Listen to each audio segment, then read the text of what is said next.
to offer you all a really warm welcome for coming. We're very glad to see so many of you here. Just a bit of explanation. Stockport NHS Watch is a group of volunteers. The sole reason for the existence of Stockport NHS Watch is to try and keep the NHS public. We are, as I say, we are all volunteers and we fund ourselves. We don't get any money from anybody at all to run our organisation. And we're non-party political, but we will work with anybody who shares our aims to keep the NHS public. Just to remind ourselves what that's all about, a moment to think about the person who founded the NHS, Nye Bevan. He said the NHS will last as long as there are folk left with the faith to fight for it. And my goodness, now is the time to fight. Not many people know this, sadly, but the NHS is being privatised. Our organisation has been in existence since the Tories brought in the infamous Health and Social Care Act. There was no other reason for bringing this act other than eventually to privatise the NHS. But sadly, because they have control of the press, many people are unaware of what the long-term plan is and think that it's to do with austerity. And if there's one small message to carry away from tonight, it is that it isn't to do with austerity. It's a choice that's been foisted on us by people in the Tory party who have long insisted that what they want for our country is a privatised health insurance system like they have in America. Now, we've got some good speakers tonight. I'm going to hand over to my husband, who's going to be Master of Ceremonies, but I will be back on this stage shortly, and he'll explain why. In the meantime, we hope you'll have an interesting evening. We hope you'll learn some things, and please do ask us any questions at all. We'll answer them honestly and with the best will in the world. Well, thank you very much for coming.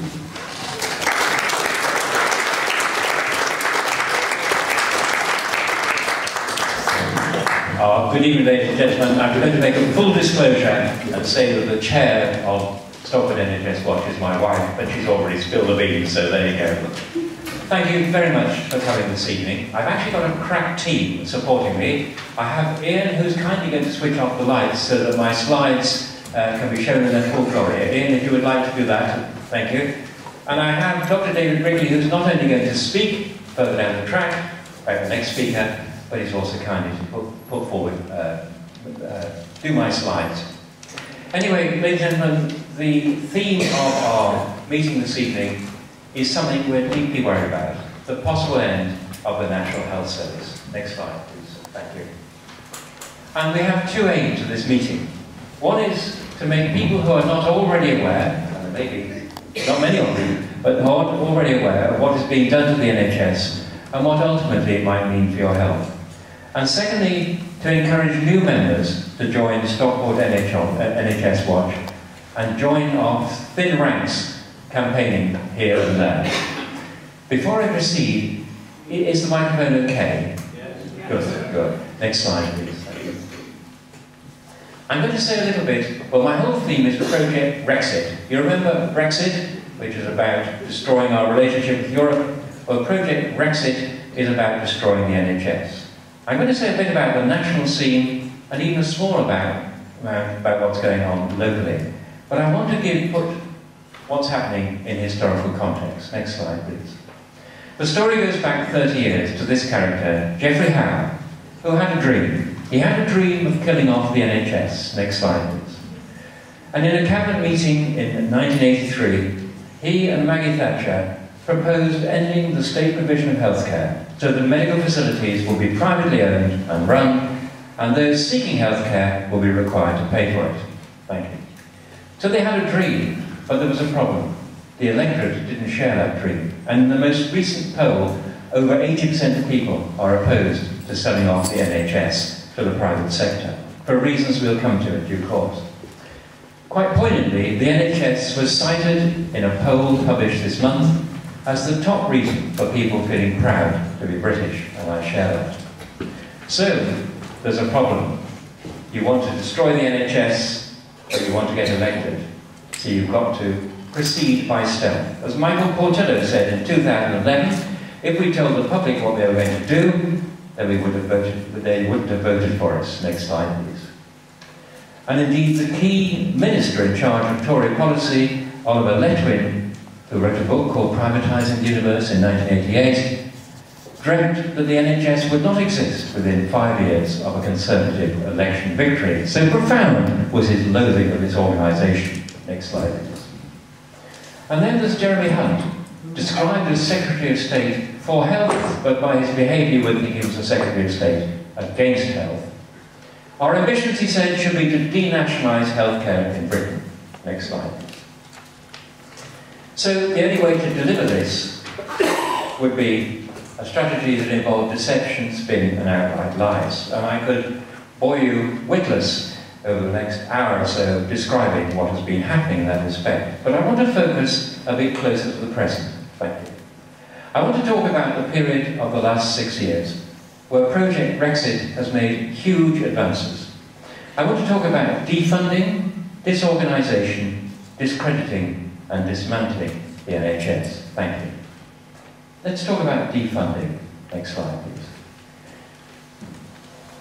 David Cameron endlessly said that the NHS was close to his heart and that its funding was ring-fenced. What actually happened in the first 2 years of his coalition was there was actually a dip in healthcare expenditure. After this, there was an annual growth of about 0.8% of funding for the NHS.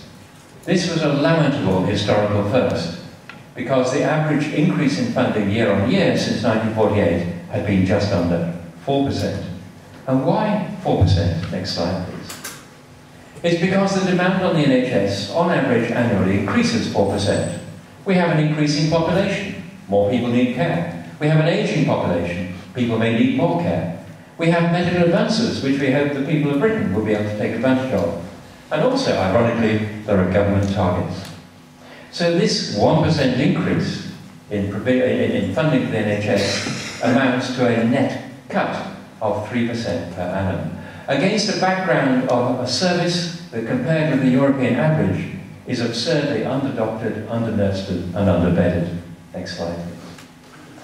And just to give you some comparison, the proportion of our gross domestic product we spend on the NHS is at present 7.3%. This is 1.7% lower than the EU average, virtually 25% less. And this is due to fall to 6.6% by 2020. Thank you. Well, Mr. McCorber said, if you have an income of £1 and you spend 19 and sixpence, fine.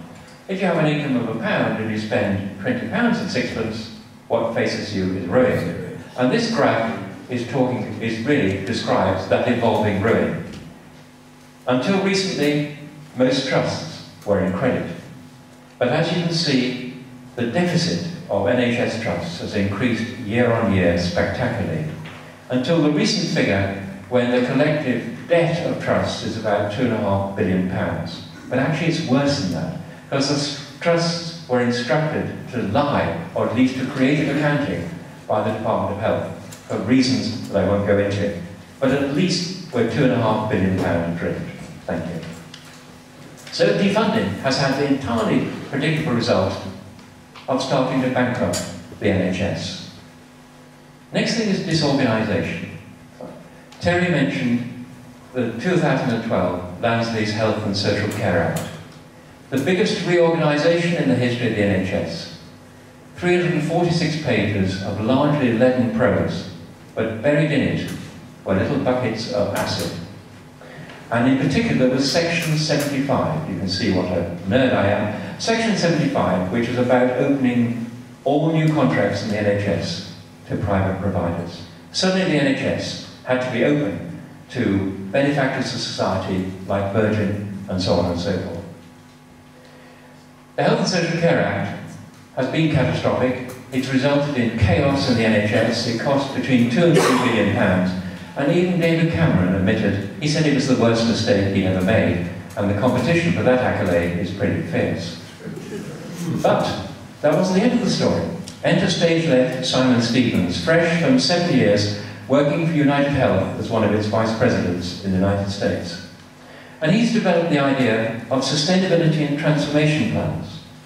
Sounds very abstract, but the point is it will break up the NHS into 44 bits, he calls them footprints, ready for privatisation. Next slide, please.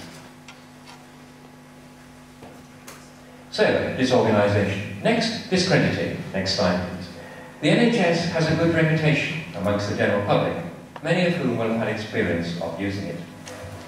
There is a general discrediting myth that the NHS is unsustainable as a way of providing good care for all. In reality, the NHS is the cheapest way of providing good care for all, and that's based not on sentimentality or ideology, but on cold, hard-headed international comparison. Next slide, please. And then we have the discreditor-in-chief, this character, the Secretary of State against Health. Next slide, please. He spent most of his time as Secretary of State not taking responsibility for delivering an NHS that works, but endlessly finger-wagging and criticising those who work in it, and blaming the consequences of the funding crisis on the organisation, on profligate and incompetent hospitals, and on the people working in it. Next slide, please. And what are the consequences of the funding crisis that Jeremy Hunt lays at the door of those who work in the NHS? Well, totally predictably, and you will see from the slide I showed earlier, increased waiting for operations, increased time to see a consultant, increased time to see a GP, increased time waiting in A&E. Operations are being cancelled. Now, when the junior doctors went on strike, there was much talk of operations being cancelled, perhaps 6,000. There was little or no talk of the nearly 80,000 operations that have been cancelled or postponed between June 2015 and June 2016 because of lack of resources. And we now have rather sickening examples of rationing. You have to be blind to get a cataract operation. It's not sufficient to be immobile to get a joint replacement operation. All of those things are now severely rationed, and this is just the beginning. Next slide, please. Jeremy Hunt made much, and you will have seen it in the press, of the excess of deaths at the weekend in hospitals. He blamed it on lack of doctors and the lack of willingness of the doctors to work hard at weekends. Well, I can tell you doctors do work hard at weekends, but of course the main reason why I have excess of deaths at the weekend is people come in as emergencies the weekend and are sicker and more likely to have a bad outcome. I've already mentioned his discrediting stuff, but he's been absolutely tireless in naming and shaming GPs, in supporting the Care Quality Commission, whose greatest achievement is to find something wrong with the service that's provided. He's accused staff of coasting, and he's dismissed junior doctors as money grubbing or stupid because they believe what the BMA tells them. Thank you, Jeremy Hunt. And now we come to the dismantling of the NHS. This brings me back to the sustainable transformation plan, sustainability and transformation plans. It sounds so abstract, you think it could be innocent. No one died, you think, of so many abstract nouns. But actually, what it does is it breaks the line of accountability from central government to various localities. So suddenly Manchester will be responsible for the failure of delivery of healthcare. Funds are going to be cut drastically. And what's even more terrifying, there is no obligation within the SGPs to provide core services. These are the things that we rely on. There was always a menu of core services in the NHS. There's no obligation for that. Next slide, please. There will be increasingly severe rationing, and as I've indicated, the responsibility of the rationing will be placed on local authorities, or whoever is in charge of Manc Devo or whatever. There's also something a bit more subtle. As a geriatrician, I was delighted at the notion that we should break down the barriers between health and social care. Those who have severe health problems, particularly older people, often have social care problems, and vice versa. But what actually, if we look more closely, this has a great danger. Because at the moment, most healthcare is provided publicly and is free at the point of need. Some social care is paid for, but also it's 90% of it is provided privately. Rampant privatisation will almost certainly result from STPs. You can't see that because of the thick cloak of secrecy. Next slide, please. But every now and then the truth breaks out. And this fine-looking gentleman, far too young in my opinion, is the NHS Director of Strategy. Next slide, please. And a couple of months ago he said, the latest reforms, STPs, offer private sector organisations an enormous opportunity. Under normal circumstances, the Tories wouldn't have shouted that out in their sleep, but you can start seeing what it's all about. Next slide, please. What about here in Stockport? What a muddle we have. We have CCGs whose role is very unclear because they don't know what future they have. We have Healthier Together, the collection of Greater Manchester CCGs. We have Devo Manx. We have organisational chaos. And we have an impenetrable wall of secrecy. Many of us in Stockport NHS Watch have tried to get facts, and they've been very difficult to extract. And of course, there's been an awful lot of spin, and anyone who read Stockport Express in terms of the spinning of what's happening to Stepping Hill will know what I mean by spin. We have a large number of professors of rotational medicine who are responsible for persuading us that rationing changes are actually due to better ways of working. Next slide, please. At home we have the rationing of drugs. Basically, NICE said that if you have a chance of a heart attack of 20% within 10 years, you should be on a statin. And you should be on a particular statin. Our local local CCG has decided that we'll make the barrier much higher. We'll make it basically 20%.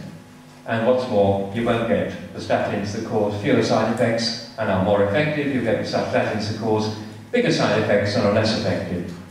Stockport citizens are not as valuable as citizens in the rest of the UK. Our local hospital's budget has been cut by nearly 140 million, beds have been closed, staff have been sacked. Behind this is the idea that everything's going to be rolled out into the community.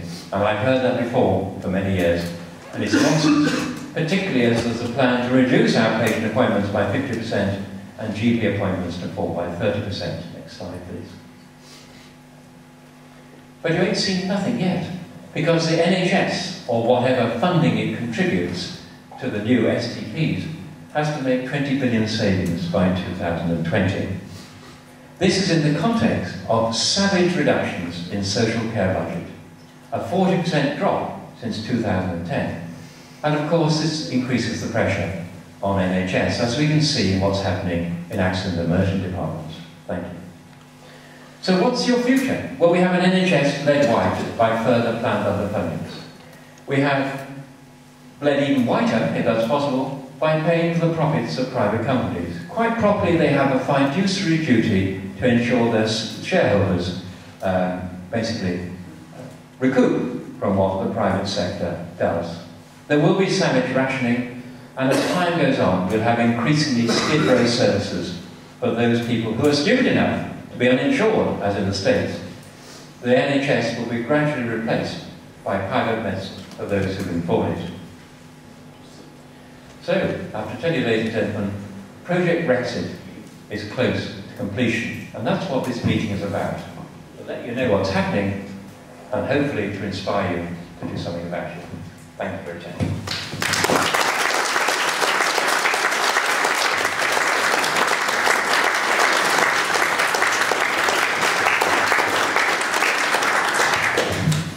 Now it's my great pleasure to introduce our next speaker, Dr. David Ripley.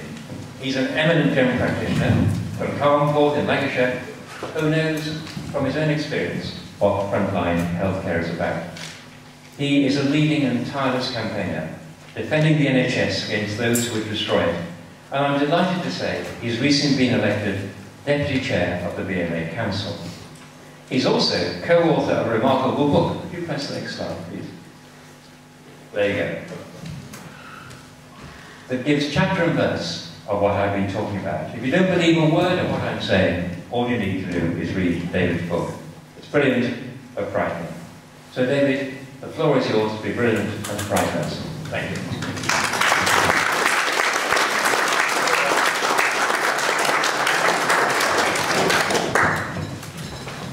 Well, thank you very much, Ray. It's a delight to be here. And I'd just like to say what amazing things Stockport NHS Watch does, because I've seen you grow from nowhere really to having meetings like this and all the amazing things you've done with your coffin that I remember well from marches and all the information you get out there. Because no one else will do it. As Ray said, there's so much spin and so much secrecy about what's going on. We need organisations like Stockport NHS Watch, and there are groups like this all over the country, and it's fantastic. But trying to break through into the mainstream media to get that message out there is so difficult. It's all closed down, it's all, they've got their own agenda, and the government have got a lot of control actually over these things. So I pay tribute and salute you in Stockport, and I hope many of you here today are worried, frightened about what's going on, because it is frightening, and you'll join them and help them and get the message out there and put the pressure on politicians, because they're the ones who are doing this to us. So as Ray said, I'm a GP in Cardiff, up in the top end of Lancashire.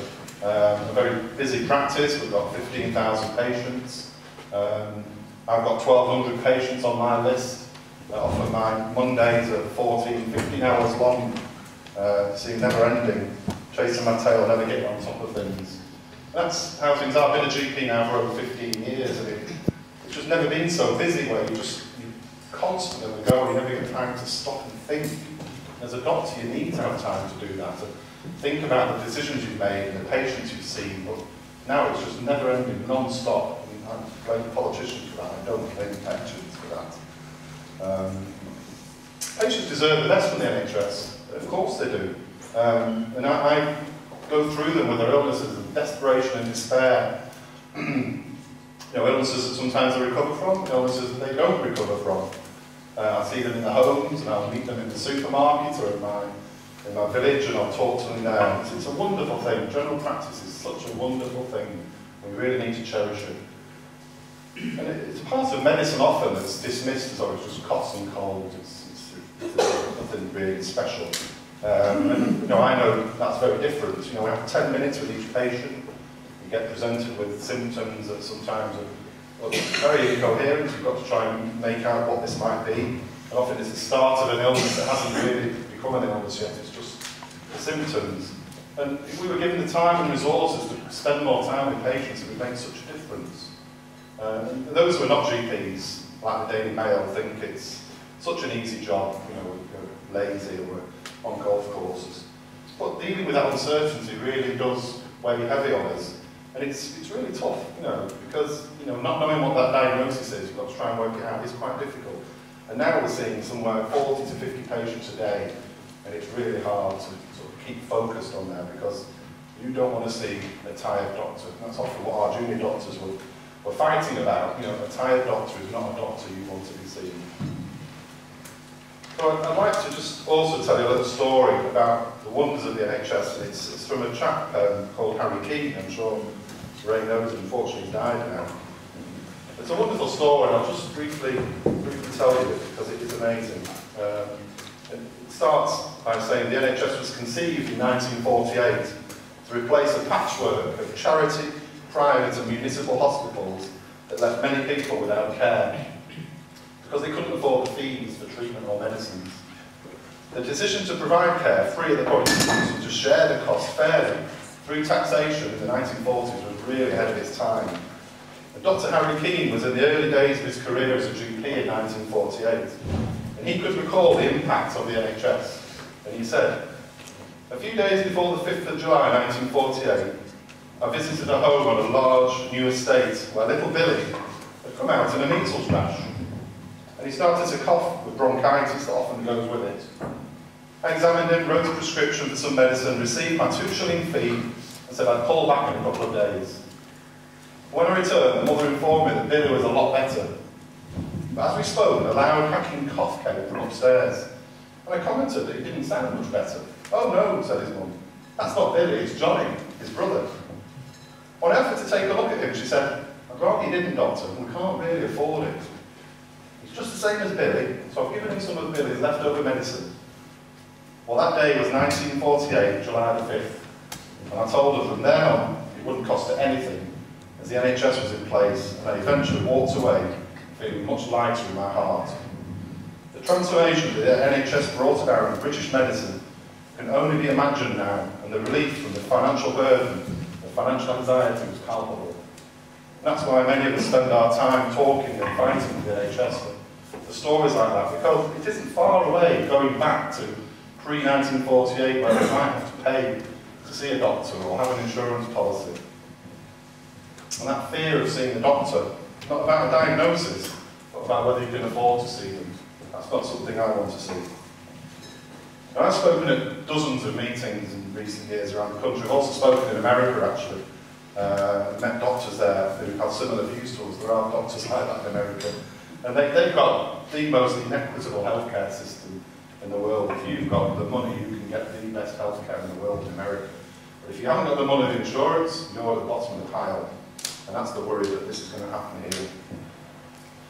I also went to, when I was a student, I went to work in Mozambique, in Harare, in a hospital there. And I was out with the ambulance one day, and they've got a mix of private and public provision of healthcare. And they picked this chap up who was plainly having a heart attack. He had insurance, they took him to the private hospital, clutching his chest. They were going through into the A&E department. Before they would treat him and touch him, his wife had to get her credit card out. And they swiped the credit card and in he went. That's the reality of private medicine. The reality of a healthcare system taken over by the private sector who want to make their profits. Now we started hearing more and more, and it really worries me, about paying to see a GP, and things are so bad we're going to have to introduce a £5 charge. And you hear the argument saying, oh well, we'll have safety nets, there'll be thresholds where people don't have to pay a fee. If you're on a low income, it'll be fine. Well, it doesn't work like that. Once you bring a charge in for something like that, the genie's out of the bottle, it will never ever go back in again. In fact, Germany introduced a charge for their general practice system many years ago, about 10 years ago, and it was so bureaucratic, it was a total nightmare. They spent millions on administering this system, checking who should and shouldn't pay, chasing patients who didn't pay, the surgeries having to check eligibility. It just got such a nightmare that they actually abolished it and they went back to the system they are very much like in this country. You know, these things, they sound simple, but they're not. It's a really bad idea. Now, one of the things I'm saying more and more in all the meetings I speak at, all the committees at the BMA, this problem in the NHS is not down to patients. It's not down to the people going to the doctor initially. It's due to the politicians. They're the ones who have defunded the NHS, and Ray has very clearly told you the figures there about why we're in this disastrous situation that we're in. And we're actually a very rich country, despite what you'll read in the newspapers. We're the 6th richest economy in the world. And we're not a poor country. So the Daily Mail, the Telegraph, the Express, Sky News, they'll keep telling you that we can't carry on like this. We've got to tighten our belts, and we've got to keep the NHS under control. Well, we're not bankrupt. We could. If the politicians decided, we could afford a better funded NHS. Now, you may have heard of PFI schemes, private finance initiatives, that's been another total disaster. The private sector take on loans and they build buildings like prisons, hospitals, and GP surgeries. And the government paid them the interest payments to maintain this over 20 to 30 years. And we're actually paying £2 billion a year now in interest payments to these private companies. And they're actually, these deals are so valuable, they're actually trading them on the stock market, on bond markets. And often these deals now are owned by multinational companies because they're backed by the government. We're paying for it as taxpayers, £2 billion a year. So day in, day out as doctors, every day I'm apologising to patients. I'm apologising for the wait to see me in the surgery. It's about 2 or 3 weeks now to get an appointment with me. I'm apologising for the long wait for an outpatient appointment. I'm apologising for the long wait for an ultrasound scan. And I'm fed up of apologising. It's the politicians that are making me do this. I'm absolutely sick of it. So, we've got to come together. The only way we can stop this is coming together as a community, as people in areas like in Stockport. Join Stockport NHS Watch. Get out there, because that's what really frightens politicians. If we speak out and say, we do not want this, we want our NHS back to where it should be, things will change. So please join up, get active and get angry. Thank you.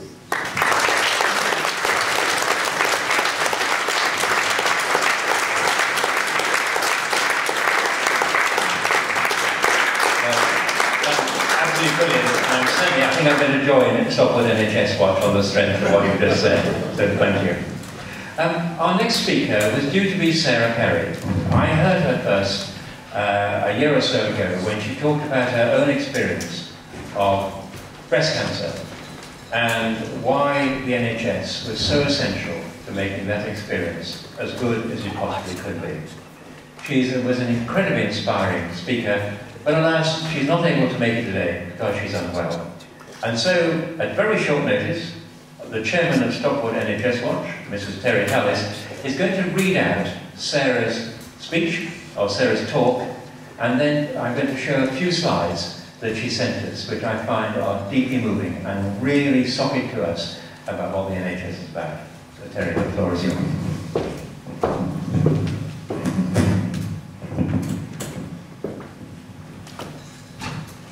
I'll be reading this as if I was Sarah. My name is Sarah, and I'm 35 years old and live and work in Leicester. On the 18th of July 2014, at age 33, I was diagnosed with breast cancer. I'd like to start by reading you a short excerpt of a blog post I wrote about the day I was diagnosed. I'd gone to hospital for an ultrasound scan because I'd noticed a small change in my breast. I'd been examined by my GP and 2 breast care nurses, and no one could feel a lump. But because of my family history of breast and ovarian cancer, I was sent to the ultrasound scan anyway, to be extra cautious and to give me peace of mind. This is what I wrote about the moment I found out I had cancer. I was called back into the ultrasound room and told that the scans had shown some changes and that they wanted to take some biopsies there and then. I laid back down so they could scan me again and do the biopsies. What changes? There was a 22mm mass under my right nipple, a 6mm mass a bit lower down, and some of my lymph nodes were enlarged. I was told that they would use a fine needle to take cells from the lymph nodes and a small mass, and it would be sharp like an injection. I didn't feel it. I was then given a local anaesthetic so they could take a core biopsy of the larger mass. I didn't feel it. I was told the local anaesthetic injection would sting for a moment. I didn't feel that. I just lay there, looking at the expression on their faces. One deadly serious, the other sympathetic. I asked if there was anything it could be other than cancer. No, I'm sorry. I'll never forget that moment. I won't forget the expression on her face. I won't forget the sound of her voice. That's the moment my life, as I know it, ended. Nothing will ever be the same again. Ever. I feel like I'm still in that moment, like time hasn't really moved forward since then. I'm stuck lying there, looking away from the woman and across to the dark image on the ultrasound screen, hearing the words, "No, I'm sorry," echoing round my head. I don't remember leaving the room or what happened next. The following few days are a blur. My active cancer treatment took 277 days and finished in April 2015. During that time, I had 3 ultrasound scans, 2 CT scans, 1 MRI scan, 1 mammogram, 3 biopsies, 2 fine needle aspirations, 3 blood tests, 1 ECG. I had 9 appointments with my surgeon, 8 appointments with my oncologists, 2 appointments into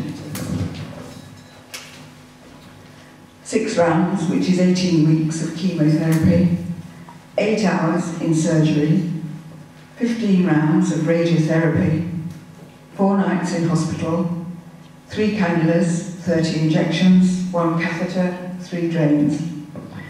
I had a lot of drugs, including 1 general anaesthetic, 2 local anaesthetics, 4 different chemotherapy drugs, 3 types of anti-sickness drugs, 2 kinds of antibiotics, 18 days on steroids, and all the painkillers ranging from paracetamol to morphine. I had 1 nipple, 10 lymph nodes, and 2 cancerous tumours removed. I got scars. My hair, eyelashes and eyebrows fell out. My veins collapsed. After completing active cancer treatment, I began taking hormone therapy drugs called tamoxifen to reduce my risk of recurrence. I will be taking tamoxifen daily for 10 years. I have had 3 more surgeries since active cancer treatment ended. In July 2015, I had a preventive skin-sparing mastectomy and immediate reconstruction on my right side, following confirmation that I have an inherent gene fault, which is what had put me at high risk of breast and ovarian cancer.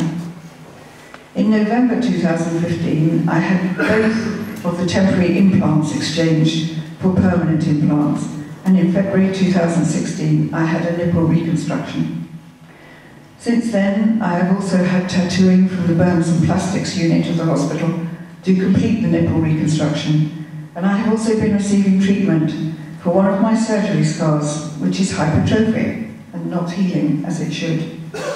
I am currently awaiting further surgery, which will be a hysterectomy as a result of my risk of ovarian cancer. Since active cancer treatment ended, I have lost count of the numbers of hospital appointments, nights in hospital, blood tests, cannulas, antibiotics taken, painkillers taken, and so on. But it's a lot. I would like to very quickly show you some photos.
Today, I'm standing here talking to you, alive and well, with no evidence of disease. And that's all thanks to the treatment which I received through the NHS. It's thanks to my GP, my surgeon, my oncologists and their registrars. It's thanks to the breast care nurses, the chemo nurses, the radiotherapy nurses, the ward nurses. It's thanks to the phlebotomists, the radiographers, the sonographers, the technicians, the pharmacists, the cleaning staff, the catering staff. It's thanks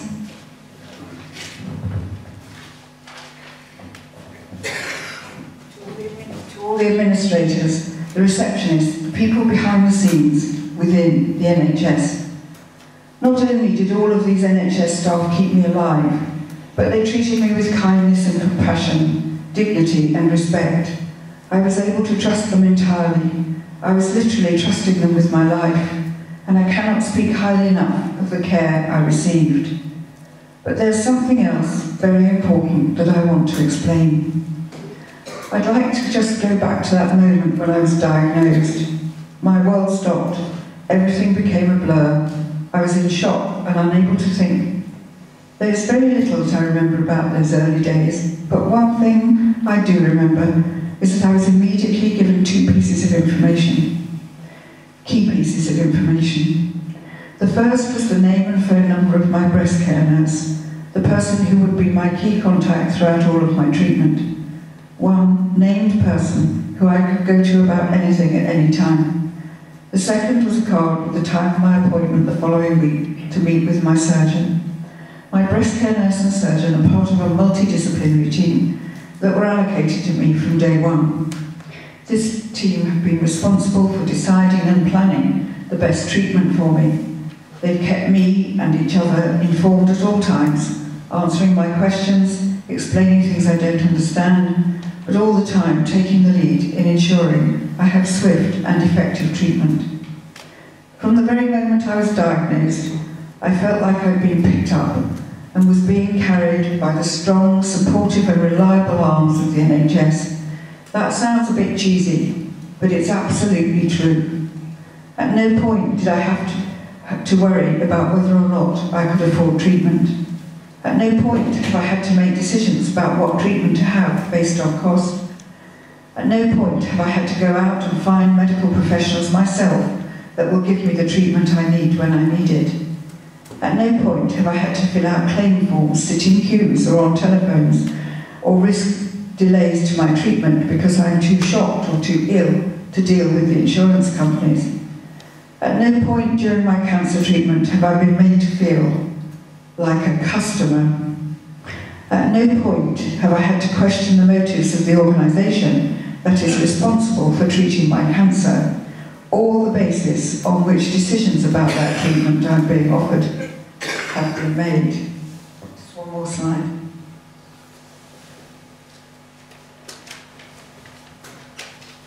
These are just some of the reasons we need to and can do what we can to save the NHS. Our lives depend on it.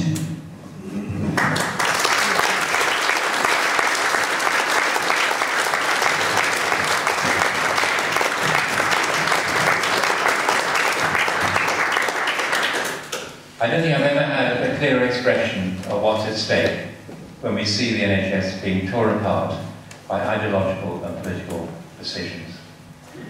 So we have the problem set very clearly in front of us, and the point is to do something about it. And this is what our fourth speaker is going to talk about. Andy Birchall has a long history of fighting iniquity going back to the miners' strike in the 1980s. But he's been an inspirational figure in Chorley, bringing together large numbers of people opposing the cuts and diminution of services which appear to be financially rather than clinically driven. And it's because of his success that he's come here today to start us moving in the direction of what we should do. So Andy, the floor is yours.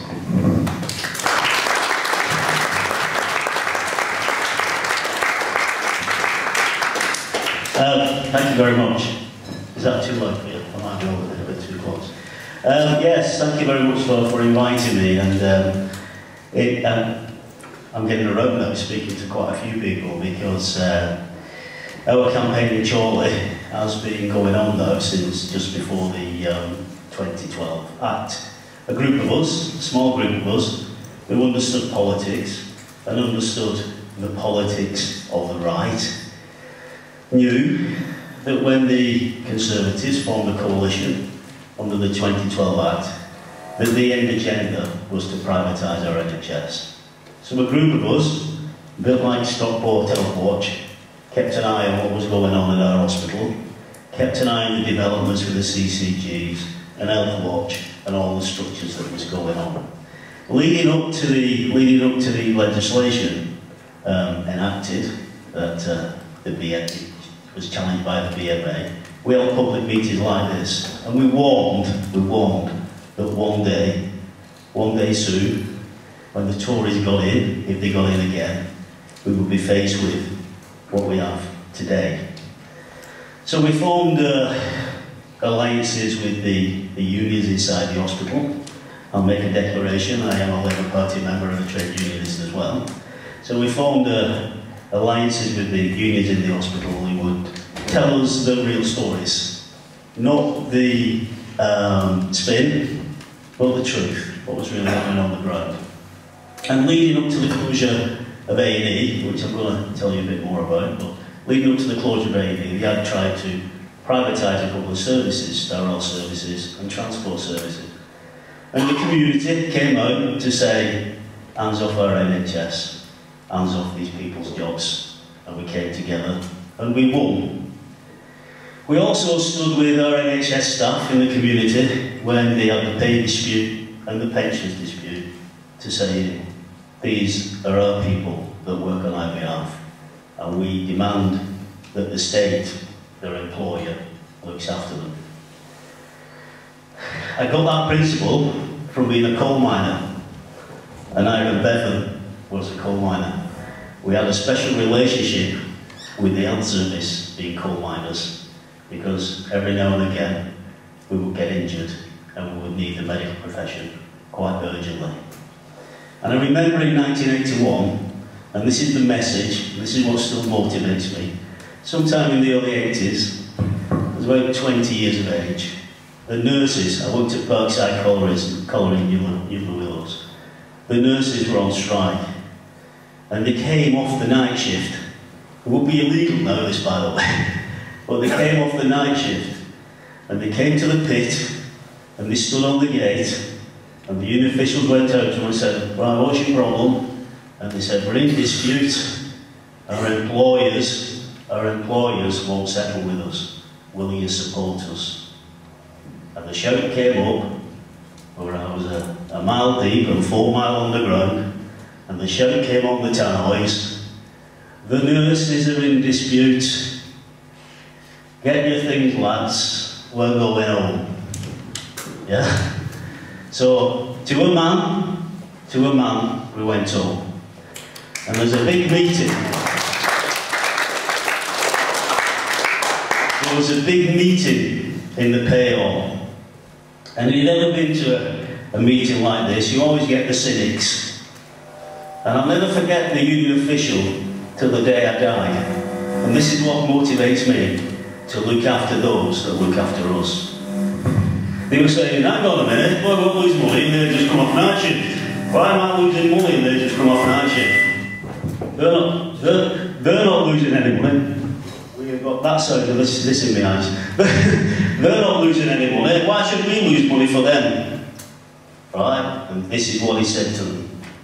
And this is why us, members of the public, have to rise up and have to send the message. It's our NHS. It belongs to each and every one of us. Hands off, you're not having it. And this is what he said. He said, these people, 24 hours a day, 7 days a week, 365 days, or 366 days on a leap year, look after our nearest and dearest. Those that are in pain, those that are dying, and they can't afford to go on strike. So we do it for them. Not a murmur from you, and don't come back to the work until the union call you. And there wasn't a murmur, and we all went home. And that's the principle now we need as a citizenship to stop this wrong lot. We need to go home and we need to say our friends and family and neighbours, this is it. This is the 11th hour. This is our NHS and they're destroying it. The facts and figures are evident. We go negotiating, well they've called them off now because they never want to cast with us, but we used to go negotiating with the trust managers. And it's like, you ask them a question and they should all be politicians because they're just patronising and vague, smoke and mirrors. And she once said to me, I think she went to the school of Margaret Thatcher, you know, because she once said to me, if you had a budget of £400 million and you could get that done by the private sector much cheaper, wouldn't you do that? And I said, no, I wouldn't. Oh, why is that? I said, well, you're the chief executive, you're meant to know that, aren't you? Because I believe in public service. I believe that those people who spend their lives looking after us, we need to find their corner and look after them. They are dedicated professionals.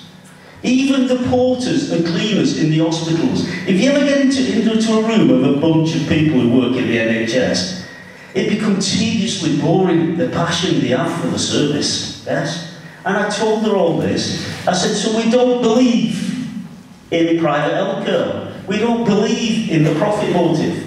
If there are any surpluses, we want it reinvested into better care.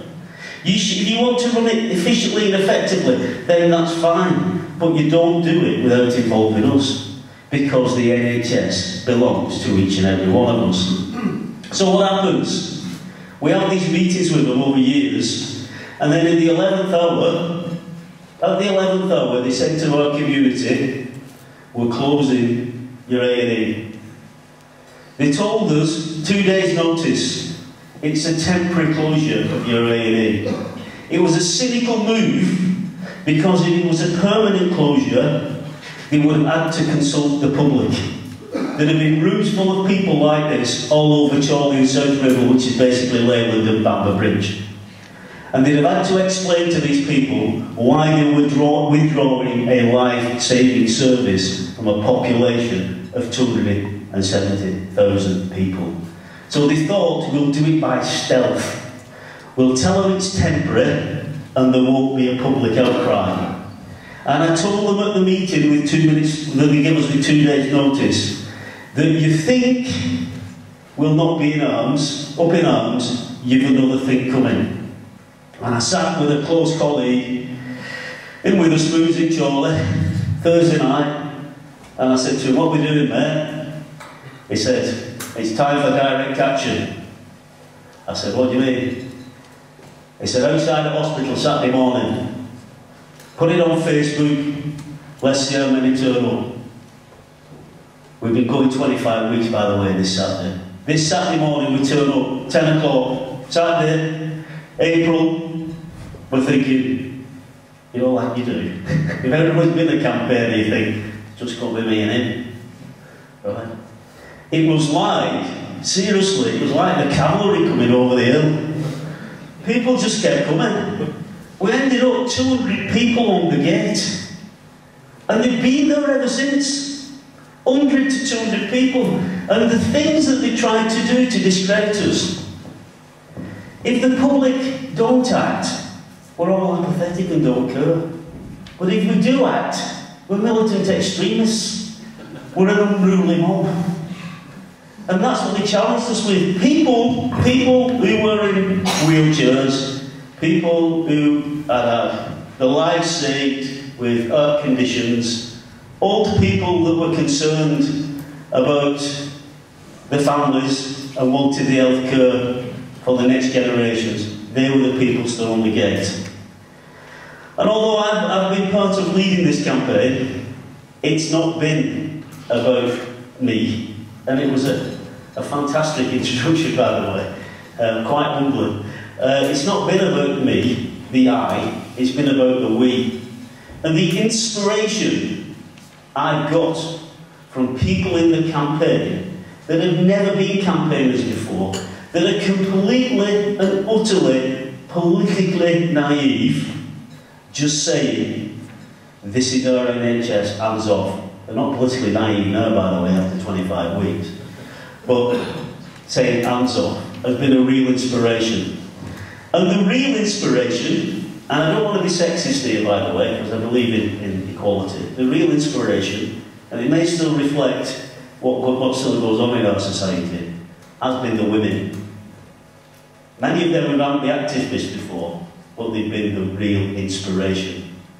Because when they come and speak to you, they tell you that we're the carers.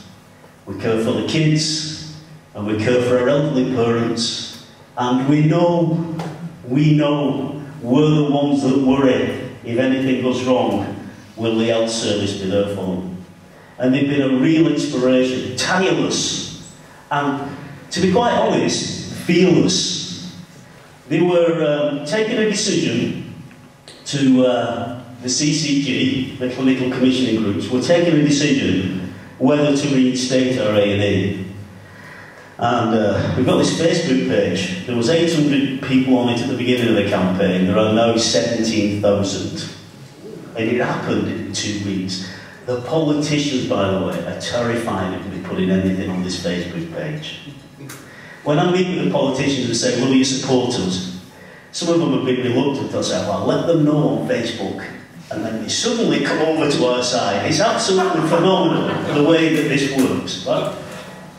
So we went to, it's a meeting, it's a key meeting of all the different people, this strategic group, and it's on a Wednesday at lunchtime, and I thought, you know, it's time for some more direct action. So I just put it on Facebook, can you please show you're willing to come along to the CCG in Leyland, there's a meeting there, and we just need to be outside to let those people inside know that we want them to reinstate our A&E. 50 people turned up. I put that out Tuesday, 50 people turned up on Wednesday lunchtime. These people have never seen anything like it. They are not used to being held to account. If there's any democratic deficit in any institution in our society, it's in the NHS. These people actually treat us with contempt. I wish I wasn't saying that. But for a caring profession to have so many people in key decision-making positions that have contempt for the community that they serve is a tragedy. And when we win this, because I believe the British people will come together for this, to turn it round, when we win this, we've got some sorting out to do. Some real sorting out to do. And these, and believe me, they baffle you with, I don't want to swear, they baffle you with all sorts. There's, you know, anybody in the room, I believe, can do what these lot do, you know. They're not accountable to anybody. Last night I went to the CCGs. They're always there. And I come in, you can see them all going, oh, I see you. You know, they say, oh, no. So I let it go on and on and on and on and on. Right at the end of the meeting, I said, you're privatising our NHS. They said, what do you mean? I said, well, you just said you're privatising our NHS by giving more funds to GPs. The GPs in primary care are the gateway access to our healthcare. So if you give more power and money to the GPs, who, by the way, tell us they can't afford this radical change that they're talking about, so where will the money come from? Well, it's going to come from the private sector, from Virgin Care and One Medical. They're waiting to take over practices like David's. They're waiting in the wings. They've got this grand plan, but no money to do it with. And out of chaos, planned chaos by the Tories, comes a new order. And I challenged him.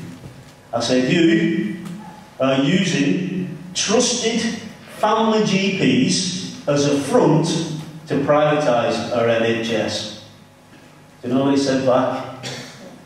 GPs have always been in the private sector. We've always been private providers. We don't see anything wrong with that. I said, well, who elected you? No one. We're appointed. Well, they put you in a position. How do we shift you because they don't like what you're saying? The board. And who are they? They're all GPs. Who commissioned GPs' work? Well, guess what? The same organisation. They commission their own work.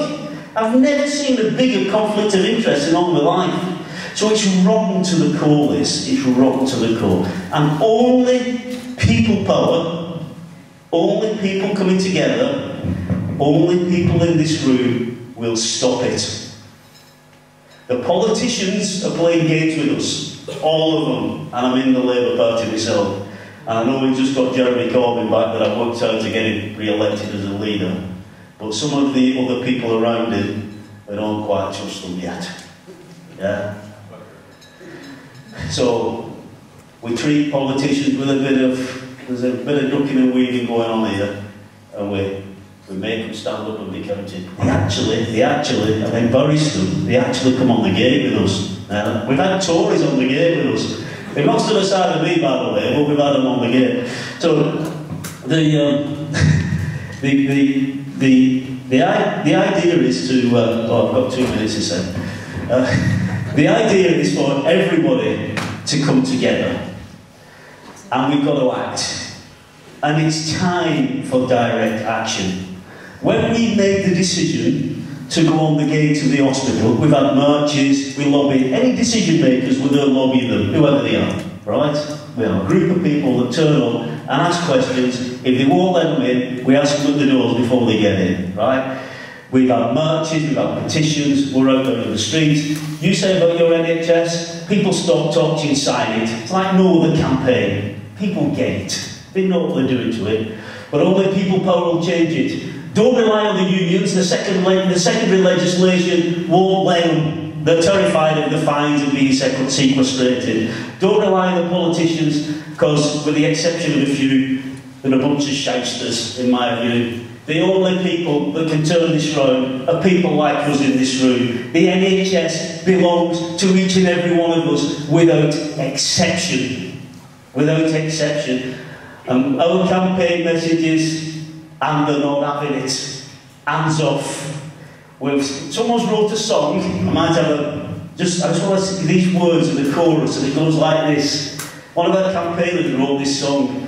We stand united, we sound strong. People's voices, people's songs. We stand, we march, we ask why. How many people may have to die? That's the chorus of our song. And it's going in my mind all the time. I was singing it. And we sing that every morning, every Saturday morning, a group of us. We sing our theme tune, our song. So get creative. Fight back. Because it's something worth fighting for. And then we can tell our kids and our grandkids, when they came after our NHS, we stood up and we be counted and we said, hands off, it belongs to us, you're not having it. Thank you very much for listening to me.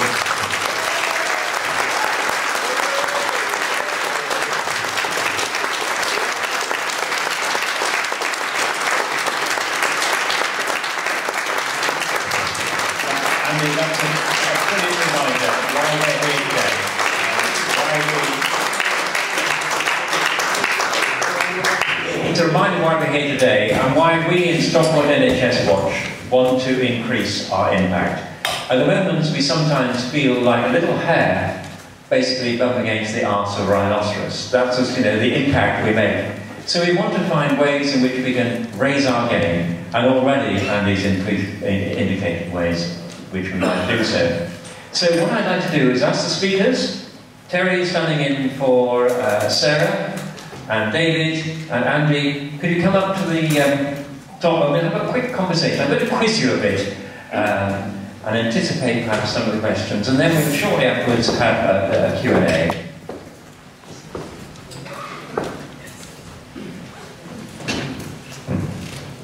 I think one thing that people may feel and be uncertain about is when you were talking about privatisation is bad, irrespective of if it delivered a better service. But David, you've got a lot of information about the quality of care delivered by privatisation and its cost effectiveness in your wonderful book. Would you like to remind us of that? Oh, brilliant, thank you. Yeah, thanks, Ray. The private sector, as I think Ray said, the private sector have a duty under law, actually, to make profit. The Companies Act states your first duty is to make a profit. So that's where the motive lies, and any contract they get into has to have a profit there, because you can bet your bottom dollar they'll soon move on. And we've seen evidence of this happening in Newcastle. The organisation called Care UK took over some GP surgeries when they came up at the end of the contract. All the world was promised about wonderful care, how fantastic things would be. The patients were worried, of course, but they took over the practices and things carried on. GPs stayed in place. 18 months down the line, out of the blue, overnight, like you heard in Chorley, press release came out withdrawing from the contract. It's no longer possible for us to continue. No reason given, but of course they realised there's not enough profit here, we're going to move on and go elsewhere. So the practices closed down, and patients were absolutely scared stiff about what's going to happen to my GP, what's going to happen to my surgery. Off they went, disappeared. That's what really annoys me about this accusation that GPs. Because, I mean, quite properly they have a duty to maximise the profits of the firm. And if they want to pick up and put down, say, a hospital like Hitchingbrook is, then that's fine. I mean, they're definitely meeting their fiduciary duty. And presumably they don't have a commitment to the overall picture, health of the nation or health of the region. And of course, they're very much into competition rather than cooperation. And bits and pieces of the service, I mean, these are the kind of reasons that come through very clearly in your book. So I guess the question that Andy was asked, I think by the Chief Executive, was posed incorrectly. It was said, if the private sector could produce the same care at a cheaper price, then would you settle for it? And the answer is, it wouldn't produce the same care in terms of integrated care across the patch. Oh, there's no integration at all. It's completely atomised. You know, all these companies now, they're not linked into the NHS. They have their own way of working. It doesn't communication channels don't work. And the bottom line is they have to make that profit. You know, GPs are self-employed. They have been since 1948. But to say that, just like the private sector, really does rile me, because we don't walk away when times get tough. Like now, you know, the NHS is in such a bad way. We stay in our communities and look after our patients. If we were proper PLCs, we'd be off, we'd have gone, but we don't. So, you know, to try and make us out as the private sector is really annoying. And more of these services now that are coming up for renewal of contracts are having to go out to tender. This is the thing now. The NHS doesn't get slices of the cherry. It goes out to tender. There's no level playing field. These companies have got huge buildings full of lawyers and accountants and PR people who can put these bids together. And, you know, the bids for these services are this thick, and the government say, oh well, private charities and the third sector can bid. How can they bid for things like this? It's not a level playing field. So the private sector have got one step ahead, and they're winning these contracts more and more. It's very secretive. You won't be able to find out what's in the contract. They keep quiet about all the details of it under terms of commercial confidentiality, as it's called. And of course, it's all hidden behind that NHS logo. So you won't actually know you're being treated by a private company, because that much cherished logo, known across the world that they want to get their hands on and use as a front, is there for you to see. And if you go and tell people you're actually being treated by a private company, they're horrified. They say, well, this is the NHS. But you know, that's not the case. Oh, well, thank you. And Andy, I mean, you've been extraordinarily successful in Chorlton, and one of our aims tonight is to look at actions. Could you just give us a couple of things? You've already hinted in your talk, Facebook and so on, the things that enabled you to punch above your initial quite lightweight. I think, because I've been campaigning for years, it was encouraging people. So on our first demonstration, I literally went on Facebook and I thanked everybody. And I did a commentary, and a woman came dressed in a box, and I called her the woman in the box. Another woman stood in the middle of the road, jumping up with a sign saying, "Honk your horn," and I called her, because I didn't know the names at this stage. And I just thanked them all and said, you know, without this, without you, we aren't going to turn this round. And sometimes when you're a volunteer and you're involved in these things, we can get lost in the detail of it, and we can end up challenging one another instead of encouraging one another to be active and slapping one another on the back and saying thank you. I mean, the other, I forgot to mention it, which this young man over here in the act reminded me as I sat down. On week 23, 2 weeks ago, I asked the hospitals where the other A&Es have been affected, and they have been affected really, really badly. I asked people in that area, would the LPOs, would they stand outside of their A&Es, and the local activists that are there, many of them that I didn't know, just came out and stood for the hour with us. So that weekend we had Chorley, Preston, Bolton, Wigan, and Blackpool, people outside their hospitals saying our A&E's been affected because Chorley's closed. And I think it's just a matter of, I think as campaigners we don't say this, and David mentioned it in his presentation. I don't scare easily, but with this one I'm afraid. Yeah? Just to press you a bit further. And we say that to one another. There is no plan B. You know, we're afraid and we've got to act, and we encourage one another. And if we have problems, like a family, we find a way through it instead of destroying one another. And I suppose I facilitate all that. I think it's very good that small differences shouldn't separate us. We've got a common aim. But just to be sort of slightly devil's advocate-ish, what would you regard as a measure of your success? The number of angry people on a pavement, or actually a change in local policy? That's a very loaded question, obviously. Presumably it's a change in local policy. That's something that was going to happen you didn't like, you actually stopped. Yes, I actually think that people, they do, I know David's saying the national media don't pick up on it, and there is an agenda, an hidden agenda, to hide a lot of things that is going on at the moment. But locally, we did get a lot of coverage in the media. So when it broke, there are people who've been picking up on it. We used to leaflet. We asked people to leaflet their own areas. And so we would leaflet, and you think, no one's reading them, there's no impact. But then when it happened, obviously, people had been reading them. Now I wouldn't call Chorley an area of what I call militant activism. It's conservative with a small c. And we called a march in June.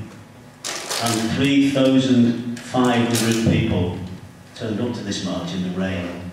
We had a motorbike route. They go to Rimington, you know, all the bikers in the leather.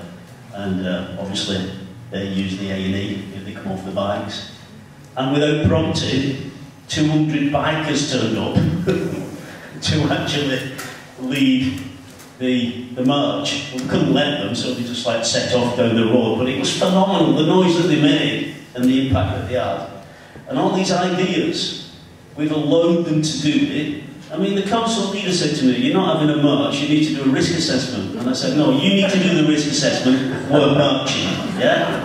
Oh, well, thank you. And it's that sort of determination. It's ours, it belongs to us. I've had people say to me, the pensioners especially said to me, I don't care, Andy, they can lock me up. This is how determined people are. So someone in Stockport NHS Watch has got to, prepare for jail. That's certainly the case. I'm prepared for it, by the way. No, seriously. No, seriously. I am prepared. I'm going to stand up now. I am prepared, like I was in the miners' strike, to go to jail for this one. They're not having it. There's too much at stake. Look at the story of that young woman. Oh, thank you. I think we're persuaded by your passion, of course. I'd just like to think that